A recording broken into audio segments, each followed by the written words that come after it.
Queridos amigos, nossas saudações cordiais. É com grata satisfação que estamos aqui de retorno para o canal Lições de Amor mais uma vez. Este é o quadro no qual nós estudamos a obra Paulo e Estevão, pelo Espírito Emmanuel. Nós estamos no último capítulo da primeira parte, que é o capítulo 10º, No Caminho de Damasco. No vídeo anterior, nós gravamos o primeiro vídeo desse capítulo, hoje é o segundo. Dividimos esse capítulo, portanto, em 3 partes. Quem tem nos acompanhado durante esse tempo tem visto que a gente está dividindo cada capítulo da obra Paulo e Estevão, que é uma obra portentosa, cheia de detalhes riquíssimos, em 2, 3 ou 4 vídeos, a depender do tamanho do capítulo, para que a gente possa esmiuçar ao máximo as informações do mundo espiritual trazidas por Emmanuel através da psicografia de Chico Xavier. Bom, nós vimos no vídeo anterior que Saulo, na verdade, estava experimentando o luto. Após a morte de Abigail, ele houvera mergulhado em padecimentos emocionais muito grandes, embora a resistência dele em defrontar esses monstros internos que estavam corroendo ele por dentro.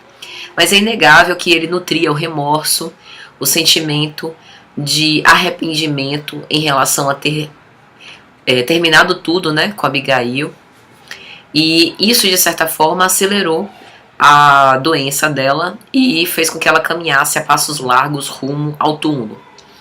E Saulo, ao contrário de cair em si, como ele mesmo vai escrever mais tarde em uma de suas epístolas, ele fica ainda mais na epiderme dessas emoções, sem mergulhar dentro de si mesmo, projetando todos os seus conflitos nos outros. Então ele culpava, mais do que nunca, Jesus como o autor de todos os seus padecimentos, de todas as suas agruras. Tanto em relação ao flagício, que foi o apedrejamento de Estevão, e como ele foi responsável direto pela morte de Estevão, quanto agora responsável indireto, mas bem responsável da morte, entre aspas, precoce, de Abigail. Então, agora, a gente viu também no vídeo anterior que ele chega a torturar um cristão chamado Matatias, e para saber qual o paradeiro de Ananias. Ananias foi o velhinho, pobre, andarilho, que parou na estrada de Jope, conversou com Abigail nos derradeiros momentos da sua vida e apresentou a ela o cristianismo, os ensinamentos de Jesus com base no evangelho de Levi. E ele estava no encalço de saber que Ananias é esse, para aumentar com mais força e flexibilidade a perseguição aos cristãos. E assim ele faz. Então, ele decide fazer uma reunião no Sinédrio, reunião essa com o objetivo de reunir esforços entre os seus confrades, entre os seus compatriotas, para que ele saísse numa excursão de perseguição aos cristãos. E aí Emmanuel vai narrar isso. Ele fala com um verbo eloquente, cheio de argumentos plausíveis, que é necessário, em outras palavras, deter o cristianismo nascente. Que é necessário deter os asseclas do carpinteiro de Nazaré. É interessante porque nesse momento, lógico, a gente está aqui falando de um panorama de projeções reiteradas de Saulo sobre Jesus e os discípulos de Jesus, os apóstolos. Mas a gente sabe que Saulo tinha verdadeiramente um coração generoso e leal. Então ele houvera colocado em Jesus toda a culpa, projetado em Jesus toda a culpa. Então ele acabou acreditando nessa falácia que ele mesmo, ou melhor, que o orgulho dele, a vaidade ferida, inventou. Então ele foi presa do próprio orgulho. Mas ele acreditava nisso com toda a sinceridade do seu coração, que realmente Jesus era um falsário, que os seus discípulos eram feiticeiros como ele, mistificadores, e estavam tentando derruir a lei de Moisés e a sua importância sagrada para o povo. E aí Emmanuel vai narrar que ele diz: é verdade que os cárceres da cidade transbordam, mas a medida se justifica, porquanto é indispensável reprimir o instinto revolucionário das massas ignorantes. E isso é interessante, porque o movimento dos cristãos primitivos em si não era nenhum movimento revolucionário da revolução que a gente está acostumado a ver na história após esse cristianismo primitivo, né? Revolução que pega em armas, revolução que sai às ruas, revolução que busca as multidões.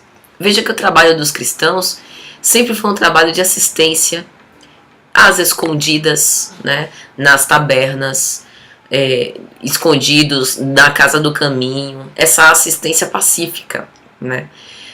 Mas a repercussão disso foi muito grande, porque os apóstolos eram protagonistas de grandes prodígios, curas, e aquilo chamava atenção. Porque como a ciência não tinha sido desenvolvida naquela época para explicar os fenômenos, passava-se como sobrenatural, fantasioso, extraordinário, fantástico. E aí as pessoas só conseguiam atribuir uma resposta para isso, né? Que é feitiçaria, bruxaria. E aí Saulo começa a fazer um balanço. Minhas consultas às autoridades religiosas de Jope e Cesareia dão a conhecer que os distúrbios que os adeptos do Cristo vêm provocando assintosamente, com prejuízo sério para a ordem pública. E ainda agora chegam-me notícias alarmantes de Damasco. Então veja como Saulo, de uma forma muito hábil, vai utilizando os seus argumentos, né, colocando os fatos ao seu favor para que seus compatriotas do Sinédrio aprovem a liberação de uma excursão para Damasco. E aí ele diz: um velho chamado Ananias lá está perturbando a vida de quantos necessitam de paz nas sinagogas. Veja que em nenhum momento Ananias utilizou da violência. Bate nas portas dos aflitos levando uma mensagem consoladora e de lenitivo, né? Em nenhum momento é uma violência, algo imposto ou gera perturbação, muito pelo contrário. Tanto que quando Saulo vai conversar com Zacarias, né, Zacarias rebate tudo que ele está dizendo, porque aquela mensagem de que Ananias foi portador serviu para dar a serenidade necessária de Abigail antes da morte. Então, mas para os compatriotas do Sinédrio, ele estava falando a mais pura verdade, estava sendo ali um representante da lei, né, corajoso até as últimas consequências. E aí Emmanuel vai dizer que Saulo termina o discurso dizendo: para esse fim ofereço todos os meus préstimos pessoais, sem ônus, para a casa que servíamos. E aí Emmanuel vai narrar que Saulo foi aclamado de pé, todos acharam excelente, né, a iniciativa dele, ele foi recebido com demonstrações de simpatia, todos assinando embaixo. E aí ele vai dizer: alvo das referências lisonjeiras e estimuladoras dos amigos, Saulo de Tarso aguçava o orgulho de sua raça, esperançoso nos dias do porvir. De certa forma, ele estava aqui satisfazendo um orgulho pessoal de ir atrás de Ananias e acabar com a raça dele. E para isso, ele contava com a colaboração dos compatriotas do Sinédrio. Todos o aplaudiram. Mas ele não estava fazendo a coisa certa. E aí na questão 875 de O Livro dos Espíritos, na parte terceira de O Livro dos Espíritos, quando Allan Kardec vai falar sobre lei de justiça, amor e caridade, ele conceitua a justiça como respeitar os direitos dos outros, assim como queremos que os nossos sejam respeitados. E na questão 875, a espiritualidade vai dizer uma coisa assim: nem sempre, pois, é acorde com a justiça o direito que os homens prescrevem. Então, às vezes, para o direito das leis humanas, nós estamos fazendo a coisa certa, a coisa lícita, mas aos olhos de Deus, da autêntica justiça, da justiça divina, a gente está cometendo uma delinquência. E era exatamente o que acontecia com Saulo nesse momento. Ele estava ferindo os códigos, né, da lei divina no momento em que ele instaura essa perseguição aos cristãos, matar ou morrer. E aí Emmanuel vai falar que na véspera da chegada dele para a Síria, quase já no fim de uma viagem muito difícil, o moço sentiu que as suas recordações amargas lhe assomavam constantes. Que recordações eram essas? Ele se lembrava da morte de Estevão e da morte de Abigail. E para ele ficava se perguntando por que os dois tinham tomado um protagonismo tão especial na sua vida. Desde a adolescência, Saulo encarecia a paz interior, tinha sede de estabilidade para realizar a sua carreira. Os mestres de Israel preconizavam a observância integral da lei. Mais que tudo, havia ele guardado os seus princípios. Desde os impulsos iniciais da juventude, abominava o pecado. Consagrava-se ao ideal de servir, consagrara-se ao ideal de servir a Deus com todas as suas forças. Então, o que Emmanuel está revelando? Ele está fazendo uma revelação muito importante. Desde o começo da sua vida, né, desde a sua juventude mais tenra, Saulo de Tarso sentia uma sede, sentia um vazio existencial. E aí, os sacerdotes da sua época, né, do templo onde ele frequentava, dizia que ele deveria observar integralmente a lei. E ele dedicou-se com toda a sua força, né, com toda a sua garra, com toda a sua vontade, a cumprir os ensinamentos de Moisés. Ele entregou o seu coração sincero e leal aos ensinamentos da lei de Moisés. Tinha evitado todo e qualquer desregramento moral, né? E isso acabou, de certa forma, é lógico que isso moralmente para ele foi muito bom, né? Porque ele seguiu esses mandamentos, embora a gente saiba que dos mandamentos, né, de Moisés há aqueles relacionados com a lei divina, que são os 10 mandamentos, o decálogo de Moisés, mas há também mais de 600 mandamentos que tentavam organizar e disciplinar as relações sociais da época e que não eram mandamentos provenientes da lei divina, né? Eram mandamentos humanos, transitórios. E então, de certa forma, essa rigidez acabou aumentando a inflexibilidade. Veja que Estevão era inclusive mais jovem do que Saulo, então também tinha toda essa pujança, né? Essas ansiedades, esses anseios da juventude, toda essa força, mas ele não sentia vazio existencial, porque ele via nos ensinamentos de Isaías e no Velho Testamento, da mesma forma que Saulo, a existência de um Deus amoroso e não de um Deus guerreiro, né? De um Deus que era chefe dos exércitos. E isso lhe conferia extrema serenidade. E deu a terra boa, né? Fez com que formasse a terra boa para que mais tarde os ensinamentos de Jesus frutificassem no seu solo, me referindo aqui a Estevão.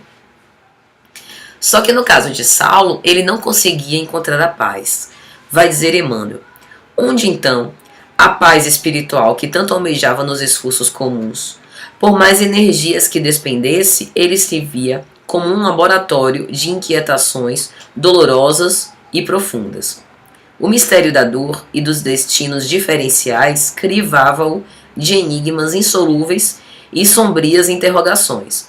Então, assim, o fiel cumprimento da lei de Moisés não conferiu a Saulo todas as respostas que ele ansiava. Ele tinha dúvidas. Por que algumas pessoas morriam tão jovens e outras tão moças? Como a gente no espiritismo, né? Em geral, a gente é levado ao espiritismo vindo de outras crenças, porque essas crenças não conseguem responder todas as nossas perguntas. Saulo também passava por isso. E aí ele atribuía que devia ser ignorância desse povo cristão, porque o povo não pensava, entendeu? Aí qualquer conversa bonita levava o povo na lábia. Só que a alegação de ignorância, vai dizer Emmanuel, dos problemas mais graves da vida não prevalecia no caso, porque Estevão era uma inteligência poderosa e mostrara, ao morrer, uma paz impressionante, acompanhada de valores espirituais que o infundiam assombro. O momento em que Saulo entra na casa do caminho, lembra? A gente gravou um vídeo sobre isso. E aí Estevão começa a fazer a sua preleção. E eles começam a debater. E Saulo perde no discurso. Ele fica perturbado. Além dele se sentir, né, com o seu orgulho ferido, mas ele fica perturbado porque Estevão era dotado de uma inteligência peculiar, privilegiada. E ele aceitou os ensinamentos do Cristo. Então não era só coisa de gente ignorante ou de velho que estava ficando caduco, né? Havia realmente um nexo que Saulo não conseguia linkar com a lei de Moisés, né? E aí Emmanuel continua: Saulo não conseguia forrar-se em solilóquio sombrio. Então ele estava ali em profundas meditações, né, atordoado com todas aquelas ideias, sem conseguir chegar num consenso, muito perturbado. Ele próprio não saberia explicar o que se passava. Suas reminiscências atingiam os períodos da primeira infância. E aí ele começava a pensar nos homens da casa do caminho, pensar em Estevão, pensar em Abigail. Que força os uniram nos labirintos do mundo, para que o seu coração nunca mais os esquecesse. A verdade dolorosa é que se encontrava sem paz interior, não obstante a conquista e gozo de todas as suas prerrogativas e privilégios entre os vultos mais destacados de sua raça. Saulo houvera alcançado os mais altos postos do Sinédrio. Ele era um doutor da lei. Ele estava prestes a se tornar um rabino, conhecido, festejado, louvado em Jerusalém. O que mais ele iria querer? Ele vinha de uma família de Tarso, que era uma família bem posta na sociedade. Ele desfrutava da vaidade atendida em todos os seus caprichos. O seu pai era rico. Ele também estava começando a sua vida numa posição religiosa, né, e política muito influente. Todos o admiravam pela sua inteligência. Era bonito, forte, um esportista. O que mais ele poderia querer? Mas ele sentia um imenso vazio interior, que nada conseguia aplacar, nem a perseguição aos cristãos. Lembra que a gente falou no vídeo anterior que ele tentou aplacar esse vazio interior com o ódio, e aí ele ficou cada vez mais faminto. E aí foi ele com a excursão com todos, e Saulo ia à frente numa atitude dominadora. Até que em um determinado momento do seu caminho, e aqui a gente chega no ponto alto desse vídeo, porque a temática desse vídeo é o encontro com Jesus. Saulo, caminhando no deserto, sol escaldante de meio-dia, Emmanuel vai dizer, ele sente-se envolvido por luzes diferentes das luzes da tonalidade solar. Ou seja, aquela luz que o envolvia não era a luz do sol. Era uma luz de características e de fontes sumamente diferentes. Tem a impressão de que o ar se fende como uma cortina sob uma pressão invisível e poderosa. Intimamente, considera-se presa de uma inesperada vertigem. E aí ele pede socorro. E naquele momento, ele tomba do animal em que estava e cai na areia ardente. A visão do corpo estava toldada, completamente obliterada, obnubilada. Era como se tivesse uma densa sombra muito espessa sobre os seus olhos e ele não enxergava nada. Mas um outro tipo de visão houvera se alargado diante dele, a visão espiritual. A visão, no entanto, parece dilatar-se ao infinito. Outra luz lhe banha os olhos deslumbrados, e no caminho, que a atmosfera rasgada lhe desvenda, vê surgir a figura de um homem de majestática beleza, dando-lhe a impressão que descia do céu ao seu encontro. Pense na cena. Um sol escaldante de meio-dia. Sol a pino. Ele estava sem querer comer, sem se alimentar, sem dormir direito, profundamente mergulhado em meditações. Praticamente não conversava com seus companheiros de viagem. Chega um determinado momento em que ele se sente rodeado por uma luz que não era a luz do sol. Era uma luz de outro tipo de fonte. E aí, como se duas cortinas se abrissem diante dos seus olhos, ele vê um ser espiritual descendo dos céus para a terra na sua frente, com uma beleza de rei, fulgurando, brilhando na sua frente. Os cabelos a nazarena, as roupas brilhantes, fulgurando de luz.